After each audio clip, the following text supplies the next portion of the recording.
Selamat sore Bapak Ibu dan Saudara yang dikasihi Tuhan. Shalom.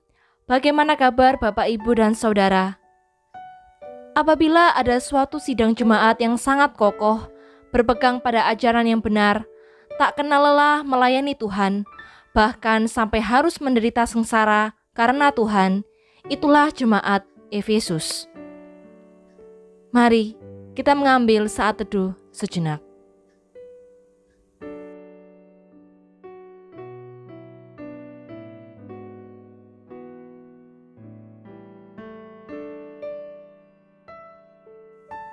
Persekutuan doa Rabu pada malam hari ini, kita buka di dalam nama Allah Bapa, Putra, dan Roh Kudus.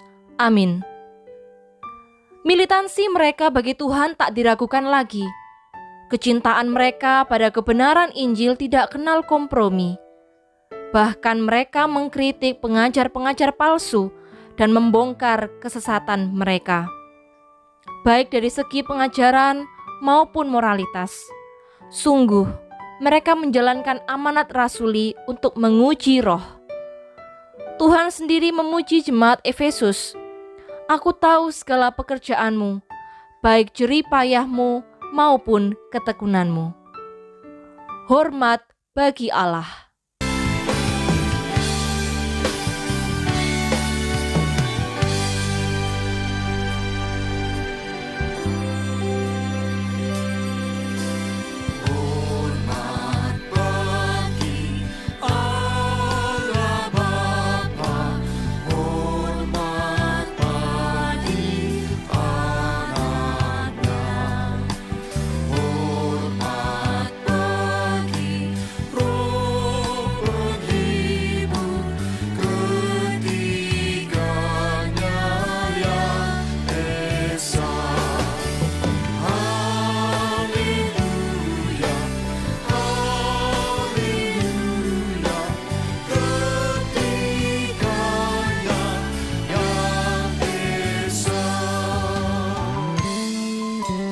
Bagi Raja Surga, hormat bagi Raja Surga, Tuhan kaum manusia. Hormat bagi Raja-Raja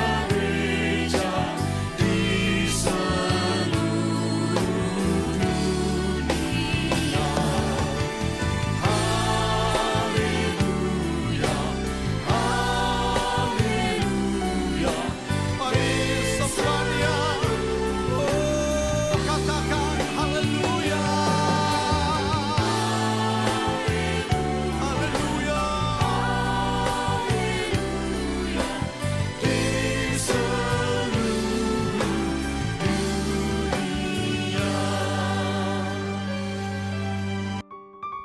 Bapak, Ibu, dan Saudara yang dikasihi Tuhan, mari bersama-sama kita masuk di dalam doa. Bapa kami yang di sorga, kami mengucap syukur pada malam hari ini. Kami masih diberi kesempatan untuk dapat bersekutu bersama dengan umat Tuhan di dalam persekutuan doa Rabu online malam ini. Ya Tuhan, tolonglah kami pada malam hari ini yang telah menyediakan hati dan waktu untuk mendengarkan kebenaran firman-Mu, supaya kami dapat mengerti isi hati Tuhan. Terangilah hati kami ya Tuhan, supaya kami bukan hanya dapat mendengar firman-Mu dengan telinga kami, tetapi juga belajar mengerti dengan hati dan melakukan firman-Mu, sehingga firman-Mu tinggal, bertumbuh dan berbuah di dalam kehidupan kami.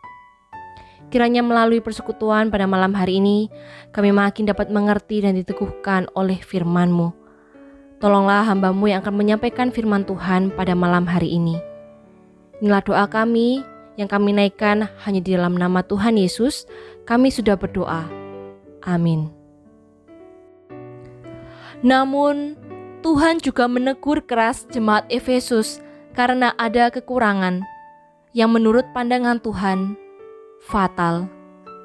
Engkau telah meninggalkan kasih-Mu yang semula. Keseriusan teguran ini diperkuat dengan komentar bahwa hal meninggalkan kasih yang semula merupakan kejatuhan yang sangat dalam, serta seruan bertobat yang dibarengi dengan nubuatan hukuman bagi penolakan untuk bertobat. Dia yang memiliki otoritas mutlak atas gereja sekaligus sangat menaruh perhatian terhadapnya, memang tidak main-main. Hanya Yesus harapanku.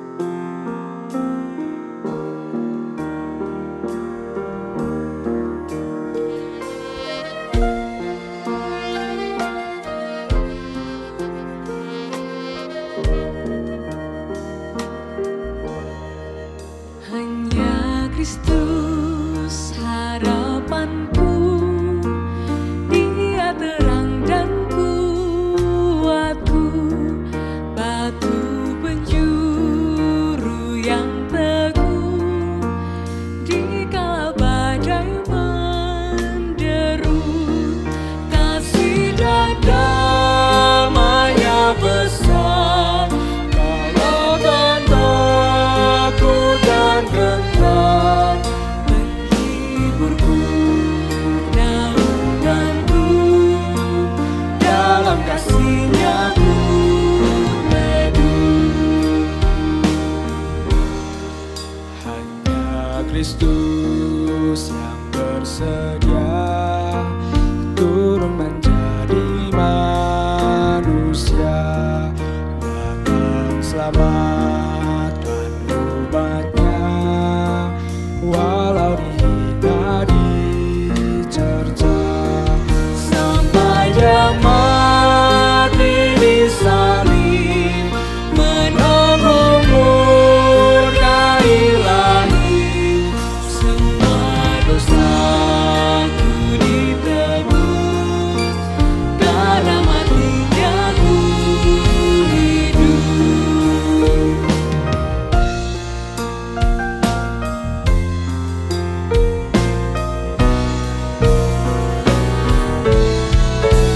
Dalam hidupku tak sesat, dalam hatiku tak gentar, kuasa-Nya tinggal dalamku, memadu hingga ajalku.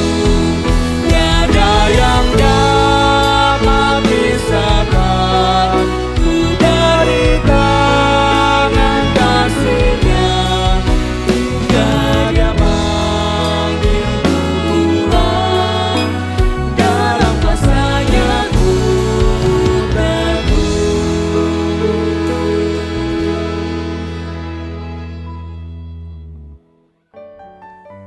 Bacaan firman Tuhan pada malam hari ini terambil dari Wahyu pasal yang kedua, ayat pertama hingga yang ketujuh. Demikianlah bunyi firman Tuhan.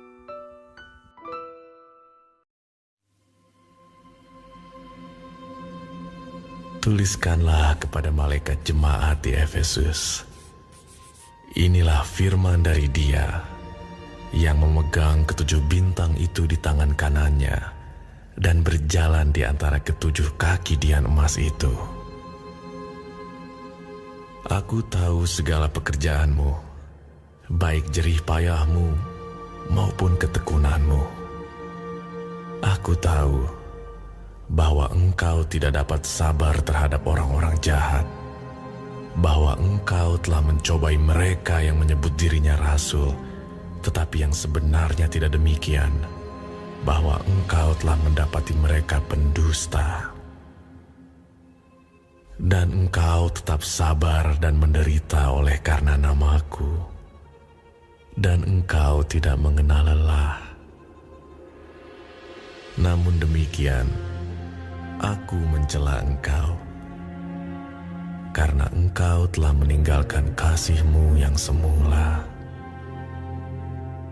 Sebab itu, ingatlah betapa dalamnya engkau telah jatuh. Bertobatlah dan lakukanlah lagi apa yang semula engkau lakukan.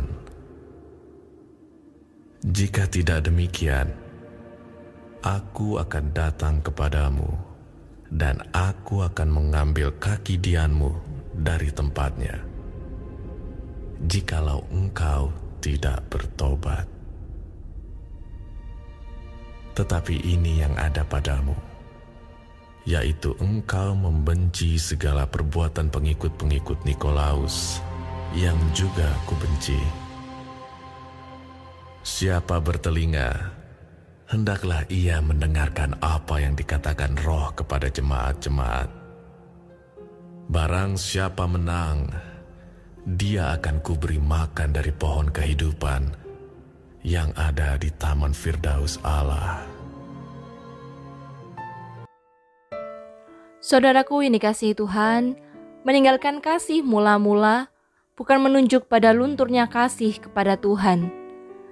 Mereka masih tekun melayani, mempertahankan kebenaran Injil, bahkan menderita aniaya.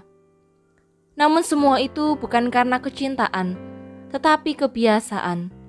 Bukan karena spiritualitas, namun rutinitas. Suasana persekutuan yang pada mulanya begitu indah, kini berubah menjadi suasana dingin dan kaku, yang setiap saat bisa meletus dalam silang sengketa yang mengarah pada perpecahan.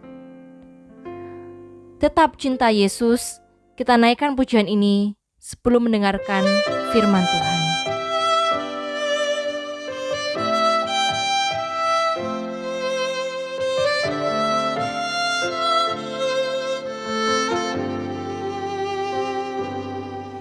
Ku mau cinta Yesus selamanya. Ku mau cinta Yesus selamanya. Meskipun badai silih berganti dalam hidupku, ku tetap cinta Yesus selamanya.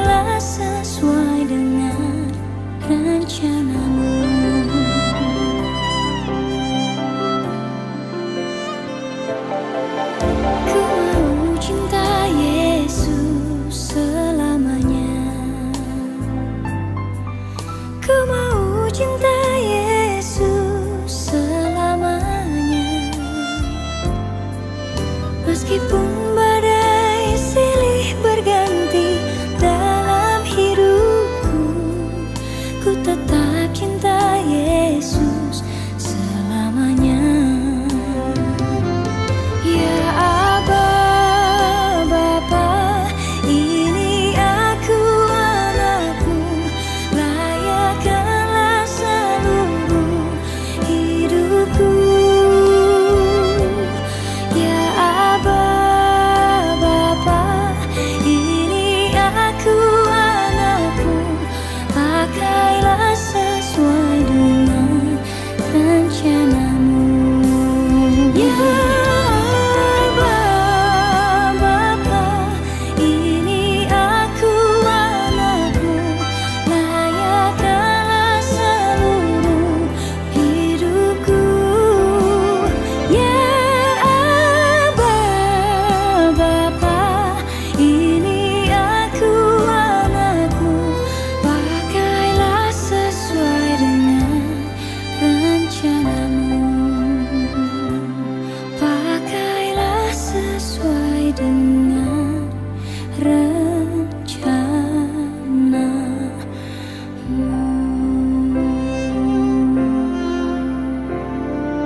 Firman Tuhan pada malam hari ini akan disampaikan oleh Evangelis Yafet Endro Wahyudi. Selamat malam Bapak Ibu dan Saudara yang dikasihi Tuhan. Shalom. Bagaimana kabar Bapak Ibu Saudara pada saat malam hari ini? Saya terus berdoa supaya Tuhan memberikan kekuatan di dalam iman kepada Bapak Ibu Saudara, sehingga setiap hari kita makin hidup di dalam ketaatan dan kesetiaan. Mari sebelum kita merenungkan satu bagian firman Tuhan, terlebih dahulu kita masuk dalam doa. Kami bersyukur ya Bapa untuk persekutuan doa pada saat malam hari ini. Sekalipun kami dipisahkan oleh jarak dan tempat, tetapi kami percaya bahwa di dalam Tuhan Yesus Kristus ada persekutuan orang-orang kudus, ada persekutuan tubuh Kristus yang diikatkan bukan oleh karena apa yang jasmani, tetapi oleh karena yang rohani, yaitu di dalam pekerjaan Roh Kudus. Kiranya Tuhan Kau tolong hamba-Mu yang akan menyampaikan firman-Mu di dalam segala kekurangan dan keterbatasan bahkan kelemahan, untuk memahami suara Allah yang tidak terbatas itu. Dan biarlah kiranya kami yang akan mendengar di rumah kami masing-masing, di dalam situasi dan kondisi yang berbeda, kami dapat mendengar, kami dapat mengerti, dan kami dapat melakukan firman Tuhan itu di dalam kehidupan kami. Kiranya nama Tuhan yang dipermuliakan, hati Tuhan yang disenangkan, dan firman Tuhan yang diberitakan. Dalam nama Tuhan Yesus Kristus kami sudah berdoa. Amin. Saudaraku yang dikasih di dalam nama Tuhan, coba Bapak Ibu dan Saudara mengingat, kapan pertama kali saudara mengaku percaya kepada Tuhan Yesus Kristus? Kapan pertama kali saudara mengalami perjumpaan secara pribadi dengan Tuhan? Kapan pertama kali saudara menyatakan pengakuan iman itu melalui baptisan yang disaksikan oleh Tuhan dan jemaatnya, saudara? Coba saudara mengingat, kapan peristiwa itu terjadi, saudara? Mungkin ada yang sudah 50 tahun yang lalu. Mungkin ada yang terjadinya 40 tahun yang lalu. Mungkin 30 tahun yang lalu, 20 tahun yang lalu, 10 tahun yang lalu, termasuk juga mungkin baru 1 tahun yang lalu. Saudara,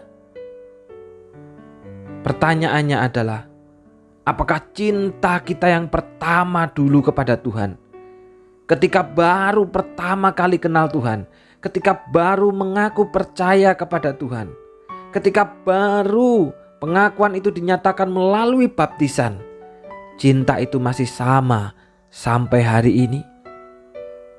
Saudaraku, saya dilahirkan di tengah-tengah keluarga Kristen, saudara.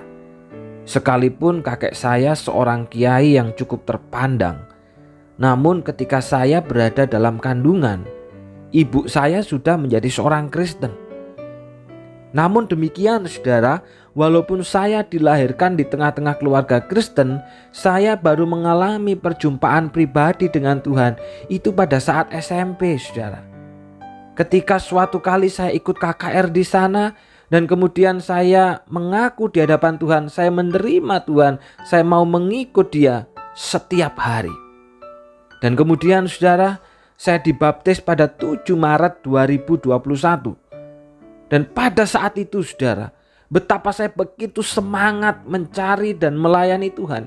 Betapa saya begitu semangat untuk belajar firman Tuhan. Sampai saya itu suka banget tinggal di gereja loh, saudara. Saya begitu dekat dengan hamba-hamba Tuhan, dengan mahasiswa-mahasiswa yang praktek di gereja saya. Tiap kali mereka mau pulang, saudara, selesai dari praktek, saya adalah anggota remaja pada masa itu yang sangat mengharapkan supaya mereka tidak kembali ke kampus, saudara. Saking begitu dekatnya dan akrabnya. Dan ketika ditanya, saudara, kenapa saya begitu cinta tinggal di gereja? Kenapa saya begitu suka ketika bergaul dengan hamba-hamba Tuhan? Jawabannya pada waktu itu adalah karena saya mencintai Tuhan. Sehingga termasuk, saudara, makanya kalau ketika di Banyuwangi, baik ketika tinggal di pastori maupun ketika tinggal di rumah sendiri, saya begitu senang mengumpulkan orang muda. Karena bagi saya lebih baik orang muda itu belajar ataupun juga bermain itu di rumah hamba Tuhan. Karena saya bisa mengontrol mereka. Saya bisa memberikan kesaksian yang hidup kepada mereka.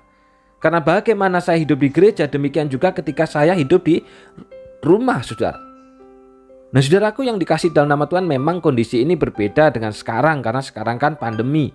Tentunya kita harus mengikuti apa yang menjadi aturan daripada pemerintah soal di mana berkumpul atau mengumpulkan banyak orang. Dan ketika saya kelas 2 SMA, saudara, pada waktu itu saya pernah melayani musik di sebuah gereja kecil yang anggotanya mayoritas itu lansia, saudara. Di sebuah gereja GBI, Gereja Betel Indonesia. Dan jarak gereja ini dari rumah saya itu 60 km. Seperti Banyuwangi Kalibaru. Tiap minggu pagi, saudara, pukul 5 pagi saya berangkat ke gereja ini untuk melayani musik. Karena ibadahnya dimulai jam 7. Dan tidak dibayar loh, saudara. Sebaliknya, untuk beli BBM dan makan saya selama di dalam perjalanan, saya sisihkan itu dari uang saku saya. Dari uang saku sekolah yang diberikan tiap minggu, saya sisihkan, kemudian saya pakai untuk pelayanan. Banyak orang yang pada masa itu terheran, saudara, karena mereka melihat bagaimana saya adalah masih seorang anak SMA, seorang anak yang ingusan, tapi begitu mencintai dalam pelayanan. Dan kemudian ketika ditanya apa yang menggerakkan, saya berkata bahwa saya melakukan itu karena saya mencintai Tuhan. Saudara, saya yakin bahwa setiap kita juga memiliki pengalaman yang sama. Ketika baru pertama kali menjadi seorang Kristen, ketika baru mengalami perjumpaan pribadi dengan Tuhan, baru dibaptis, saudara, betapa kita begitu semangat mencari dan melayani Tuhan. Dan ketika kita ditanya apa yang mendorong, kenapa engkau begitu semangat melayani, mencari, ikut pemuritan, maka kita menjawab karena kita mencintai Tuhan. Maka pertanyaannya sekarang, saudara, apakah cinta yang sama itu masih kita miliki sampai hari ini? Ketika kita sudah berpuluh-puluh tahun menjadi seorang Kristen, apakah kesetiaan kita dalam merenungkan firman, membawa persepuluhan, kesetiaan kita dalam melayani dan kesetiaan kita dalam beribadah, semuanya itu digerakkan karena cinta yang sama. Seperti saat pertama kali kita baru menjadi seorang Kristen, ketika saat pertama kali kita baru menyatakan pengakuan iman kita itu di dalam baptisan yang disaksikan oleh Tuhan dan jemaatnya. Atau sekarang, saudara, semua yang kita kerjakan itu sudah berubah. Bukan lagi karena mencintai Tuhan, tetapi oleh karena rutinitas, oleh karena kebiasaan, oleh karena kewajiban, dan hanya menyelesaikan tugas. Saudara, ini benar-benar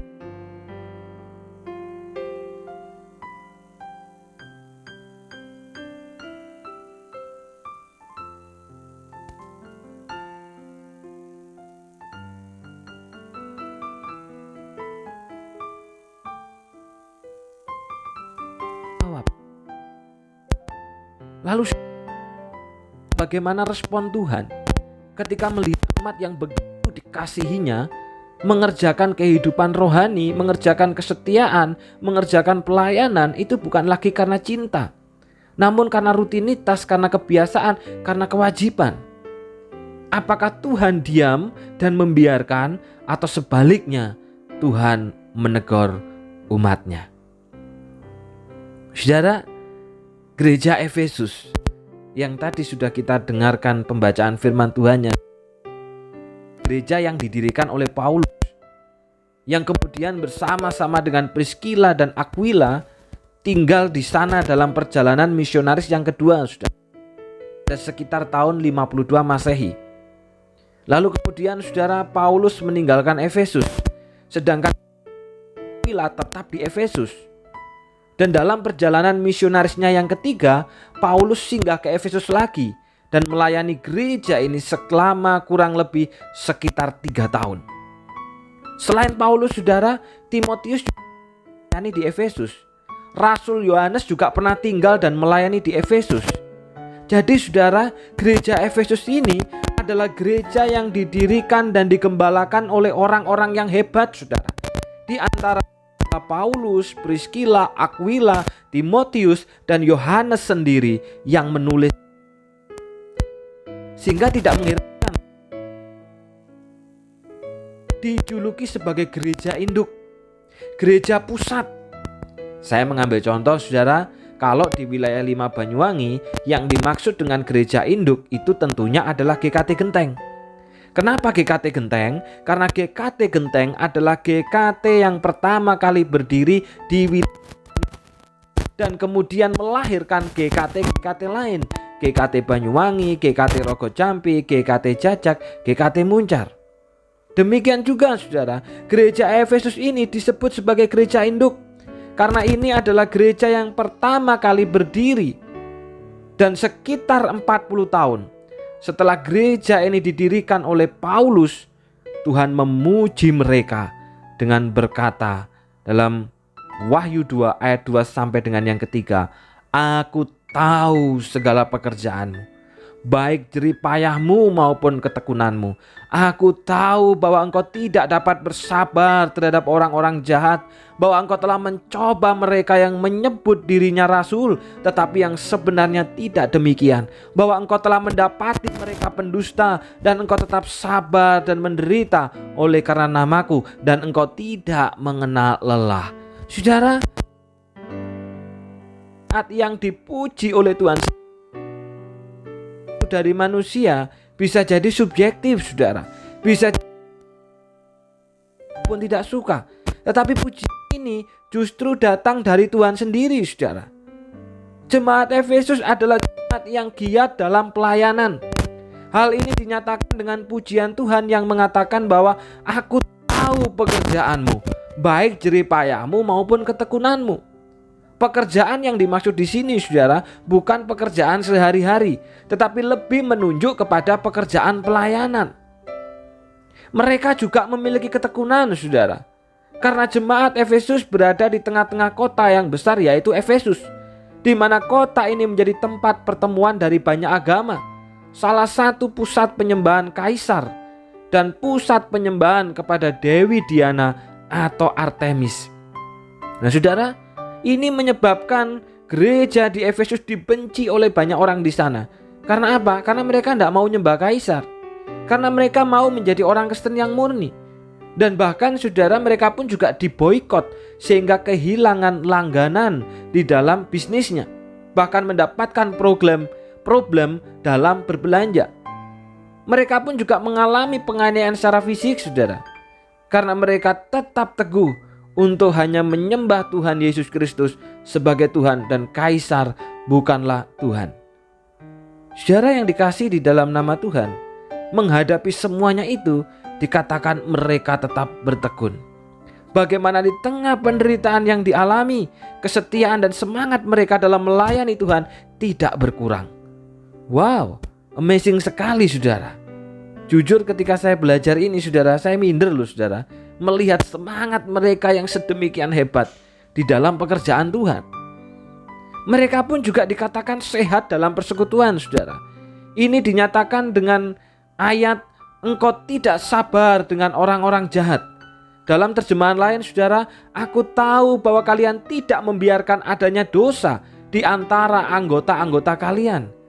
Wow, saudara, gereja Efesus benar-benar gereja yang menjaga kekudusan dan kesalehan hidup jemaat. Saudara, kadang banyak gereja mengkompromikan kebenaran karena takut kehilangan jemaat. Tidak berani menegakkan kebenaran dan menegur dosa. Walaupun jelas-jelas ada jemaat yang melanggar kebenaran, namun gereja seolah tidak berdaya untuk menegakkan disiplin gereja. Dan kondisi ini, saudara, beda dengan jemaat Efesus. Mereka sehat dalam persekutuan sehingga tidak membiarkan adanya dosa di antara anggota-anggota jemaat. Selain daripada itu, saudara, selain mereka giat di dalam pelayanan, mereka sehat dalam persekutuan, ternyata mereka juga kuat di dalam pengajaran. Dikatakan dalam ayat selanjutnya, saudara, engkau telah mencobai mereka yang menyebut dirinya rasul. Dalam terjemahan lain, engkau telah menguji mereka yang menyebut dirinya rasul, tetapi sebenarnya bukan. Ketika ada pengajar-pengajar palsu yang mengaku dirinya sebagai rasul, mereka tidak serta-merta menerima apa yang mereka ajarkan. Tetapi mereka menguji pengajarannya dan mendapati bahwa mereka adalah rasul palsu. Wow, saudara, benar-benar gereja yang sejati, gereja yang giat dalam pelayanan, gereja yang sehat dalam persekutuan, dan gereja yang kuat dalam pengajaran. Saya yakin, saudara, saat ini kayaknya sulit ya untuk cari gereja yang kayak gini. Karena terkadang gereja itu ada yang begitu kuat dalam pelayanan tapi mengabaikan pengajaran. Ataupun juga, saudara, ada gereja yang begitu kuat dalam pengajaran namun ternyata tidak sehat dalam persekutuan. Tapi ternyata tidak demikian dengan gereja di Efesus, saudara. Mereka giat dalam pelayanan, mereka sehat dalam persekutuan, mereka pun juga kuat di dalam pengajaran.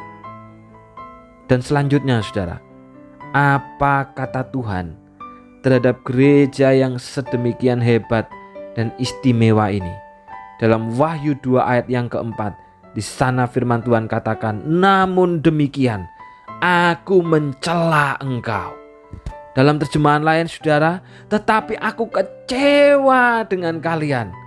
Loh saudara, kok bisa? Mengapa Tuhan justru mencela dan kecewa kepada gereja di Efesus? Bukankah mereka gereja yang istimewa, gereja yang giat dalam pelayanan, sehat dalam persekutuan, kuat dalam pengajaran? Bukankah ini bagus, bukankah ini baik, saudara? Apakah justru Tuhan menginginkan gereja yang malas dalam pelayanan, kacau dalam persekutuan, dan lemah dalam pengajaran, saudara? Saudara, saya yakin tidak demikian, saudara. Karena buktinya apa yang mereka lakukan itu yaitu kegiatan dalam pelayanan, kesehatan dalam persekutuan, dan kekuatan dalam pengajaran. Tuhan memuji mereka dan itu menyenangkan hati Tuhan. Tetapi ternyata saudara, ada yang membuat Tuhan kecewa, ada yang membuat Tuhan mencela mereka. Dan kekecewaan itu tidak terletak kepada apa yang mereka sudah lakukan, tetapi kekecewaan itu oleh karena dalam Wahyu 2 ayat yang keempat selanjutnya dikatakan, karena engkau telah meninggalkan kasihmu yang semula. Dalam terjemahan lain, saudara, karena kalian tidak lagi mengasihi aku seperti semula. Kasih yang semula atau kasih yang mula-mula ini, saudara, inilah yang membuat Tuhan mencela mereka. Karena jemaat Efesus sudah meninggalkan kasihnya yang mula-mula. Saudaraku, kasih yang semula atau kasih yang mula-mula ini bisa diibaratkan seperti kasih dalam suasana jatuh cinta, saudara. Saya memakai gambaran suami istri. Ketika kita yang sudah berkeluarga, coba saudara ingat, saat pertama kali dulu kita berjumpa dengan pasangan dan mulai jatuh cinta. Coba saudara ingat, mungkin itu sudah berpuluh-puluh tahun yang lalu, saudara. Tapi coba saudara ingat, bagaimana cinta kita pada waktu itu begitu menggelora, saudara. Bagaimana cinta kita pada waktu itu begitu menggebu-gebu. Apapun, saudara, kita siap melakukan untuk pasangan. Walaupun dalam kondisi lelah, dalam kondisi capek, dalam kondisi penuh dengan masalah. Tapi kalau pasangan yang minta sesuatu, saudara, saya yakin kita akan kerjakan. Minta jemput, dijemput. Minta dimasakkan, dimasakkan. Minta dibantu ini, kita bantu. Minta tolong ini, kita tolong. Kita begitu sigap dan siap. Dan semuanya itu karena cinta. Namun pertanyaannya, saudara, masihkah cinta itu bertahan sampai hari ini? Ketika kita sudah menikah berpuluh-puluh tahun, cinta yang sama yang masih kita punya, saudara. Nah, saudaraku yang dikasih di dalam nama Tuhan, inilah yang telah ditinggalkan oleh gereja Efesus, saudara. Kasih yang semula, cinta yang pertama mereka kepada Tuhan. Ketika seseorang baru mengalami perjumpaan dengan Tuhan, pada saat itu orang itu akan menyatakan bahwa dia sungguh-sungguh cinta Tuhan. Mulai saat itu dia merasa mau melahap Alkitab, saudara. Senang sekali berdoa, mulai belajar melayani Tuhan, menjaga kesucian hidup, berusaha menghindari perbuatan yang bisa menyakiti hati Tuhan. Saudara yang dikasih Tuhan, dan ketika ditanya karena apa? Karena cinta. Karena saya telah mencintai Tuhan. Saudara, kasih yang semula kepada Tuhan inilah yang telah ditinggalkan oleh jemaat di Efesus. Sekalipun mereka giat dan berjeripayah, namun mereka telah meninggalkan kasih yang semula. Mereka bukan kehilangan loh, saudara, tapi dengan sengaja meninggalkan kasih yang semula. Bukan kehilangan kasih yang semula. Sehingga saudara, memang mereka begitu semangat di dalam pelayanan, sehat dalam persekutuan, kuat dalam pengajaran. Tetapi semuanya itu, saudara, tidak lagi didasari oleh karena mengasihi Tuhan. tetapi lebih banyak karena rutinitas, penyelesaian tugas, kewajiban, dan bahkan kebiasaan. Karena itu Tuhan begitu kecewa kepada mereka. Tuhan mencela mereka karena pelayanan yang dilakukan bukan karena spiritualitas, tapi karena rutinitas. Kesetiaan yang dilakukan bukan karena kecintaan kepada Tuhan, tapi hanya kebiasaan dan kewajiban. Saudara, ketika saya belajar hal ini, saudara, langsung saya introspeksi dengan diri saya sendiri. Saya hamba Tuhan, saudara. Dan hamba Tuhan adalah kelompok yang paling mudah jatuh dalam rutinitas dan kebiasaan rohani, saudara. Karena pekerjaan rohani itu dikerjakan berulang-ulang sehingga seolah hanya kebiasaan dan kewajiban, bukan lagi didasari oleh karena mencintai Tuhan. Saudara, saya introspeksi diri. Apakah pelayanan saya, apakah khotbah saya, apakah saat teduh saya itu karena saya mencintai Tuhan, atau hanya karena kebiasaan dan hanya untuk menyelesaikan tanggung jawab, saudara? Oleh sebab itu, saudara, saya secara pribadi ketika mempersiapkan segala sesuatunya, saya mengambil contoh persiapan saat teduh, saudara. Saya mempersiapkan saat teduh itu sama seperti ketika mempersiapkan firman. Saya baca berulang-ulang, bahkan mungkin saya baca buku-buku, saudara. Karena apa? Karena firman itu bukan hanya untuk jemaat, tetapi untuk diri saya sendiri, saudara. Dan ini menolong saya untuk selalu diingatkan bahwa apa yang saya lakukan bukan karena kebiasaan, tapi harus karena mencintai Tuhan. Saudaraku yang dikasihi di dalam nama Tuhan, saya menyadari, saudara, ada kalanya kita bisa jenuh dalam pelayanan. Ada kalanya kita bisa patah semangat dalam melayani dan menganggap kita kerja seorang diri, saudara. Kadang-kadang kita juga kecewa karena kita sudah melayani dengan giat dan sempurna, namun tidak ada apresiasi. Dalam arti, saudara, yang lain pun tidak tergerak untuk melayani dengan semangat. Dan sekali lagi, saudara, mereka yang bisa jatuh kepada rutinitas dan kebiasaan, mereka yang begitu giat di dalam pelayanan. Saudaraku yang dikasihi Tuhan, saya sadari ini bisa kita alami, saudara. Kita bisa jenuh, kita bisa bosan, kita bisa kehilangan semangat di dalam pelayanan. Tapi saudara, firman Tuhan malam hari ini mengingatkan kepada kita. Karena apa kita melayani Tuhan? Karena apa kita belajar untuk setia terhadap perjanjian? Apakah karena hamba Tuhan? Apakah karena istri hamba Tuhan? Apakah karena majelis? Ataukah karena pasangan majelis? Apakah karena pengurus komisi? Apakah karena guru sekolah minggu? Apakah karena jemaat GKT, saudara? Saudara, kalau kita lakukan pelayanan dan kesetiaan terhadap perjanjian karena itu semua, saudara, kita akan kecewa dan Tuhan juga akan kecewa terhadap kita. Tetapi firman Tuhan pada saat malam hari ini mengingatkan kepada kita, saudara.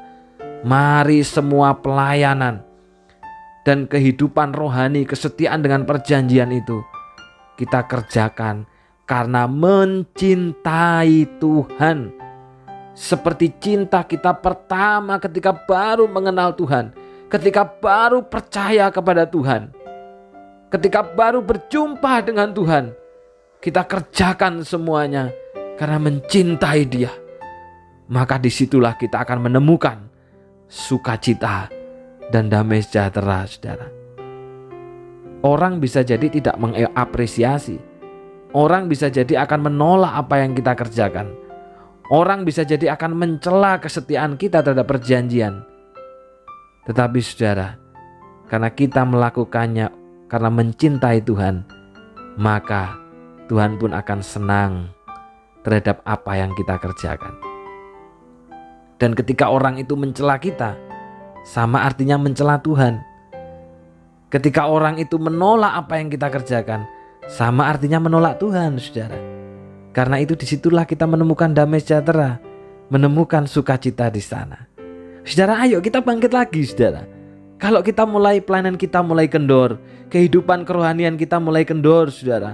Kita mulai menemukan keputusan, ayo kita bangkit lagi, saudara. Kita bangkit, kita ingat kembali bahwa kita melakukan itu karena mencintai Tuhan dan bukan karena yang lain. Nah, saudaraku yang dikasih di dalam nama Tuhan, persoalan ini bukan persoalan sederhana loh saudara. Ketika kehidupan rohani dan kesetiaan di dalam pelayanan ataupun juga kesetiaan terhadap perjanjian tidak lagi dikerjakan karena mencintai Tuhan, tetapi lebih banyak karena kewajiban, karena kebiasaan, karena rutinitas, dan karena menyelesaikan tugas, ini bukan persoalan sepele saudara. Karena Wahyu 2 ayat yang kelima katakan, sebab itu ingatlah betapa dalamnya engkau telah jatuh. Saudara, ketika seseorang mengerjakan kehidupan rohani dan kesetiaan terhadap perjanjian bukan lagi karena mencintai Tuhan, tetapi oleh karena alasan-alasan manusia, baik karena kebiasaan, kewajiban, maupun karena rutinitas ataupun menyelesaikan tugas, Tuhan katakan itu kejatuhan yang sangat dalam. Itu kejatuhan rohani, saudara. Oleh karena itu, saudara, gimana? Harus bangkit. Karena ini kejatuhan rohani. Kalau kita biarkan, kita akan makin jatuh tambah dalam. Terus gimana supaya kita bisa bangkit kembali saudara? Gimana supaya kita bisa mengerjakan kehidupan rohani dan kesetiaan terhadap perjanjian? Itu karena mencintai Tuhan saudara. Bagaimana saudara? Ayat selanjutnya katakan, bertobatlah dan lakukanlah lagi apa yang semula engkau lakukan. Tidak ada cara lain saudara. Ketika saudara mengetahui dan menyadari bahwa apapun yang kita kerjakan dalam kehidupan rohani tidak lagi karena mencintai Tuhan, tetapi oleh karena kebiasaan, oleh karena kewajiban, oleh karena rutinitas, oleh karena menyelesaikan tugas saudara, sehingga membuat kita kecewa, membuat kita kehilangan semangat, membuat kita tidak lagi bergairah saudara.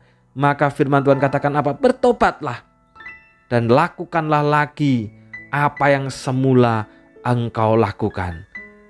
Lakukanlah lagi semuanya itu karena mencintai Tuhan. Lakukanlah lagi saat teduh, persepuluhan, ibadah, pelayanan karena mencintai Tuhan, bukan oleh karena yang lain. Lakukanlah lagi pemuritan dan kehidupan rohani karena mencintai Tuhan, bukan oleh karena yang lain. Saudaraku yang dikasih di dalam nama Tuhan, mari saudara, firman Tuhan ini benar-benar mengingatkan kepada kita.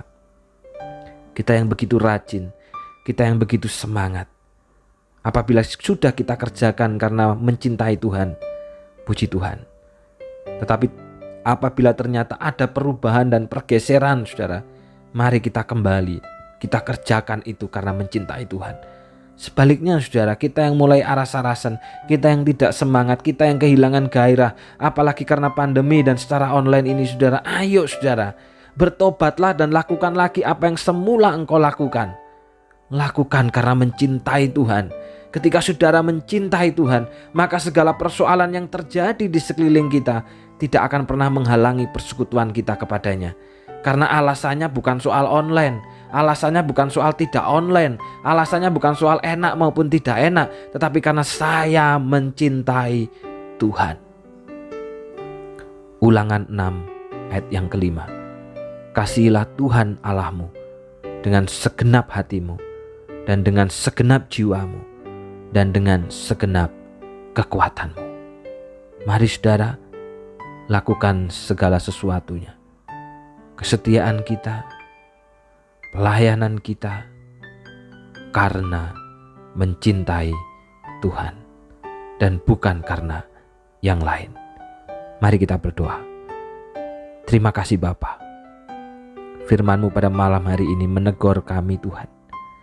Memang sangat keras, tetapi ini adalah untuk kebaikan setiap kami. Apabila kami diingatkan kembali Tuhan, apakah kesetiaan kami, apakah ketaatan kami, apakah semangat kami, itu karena mencintai Tuhan atau karena yang lain?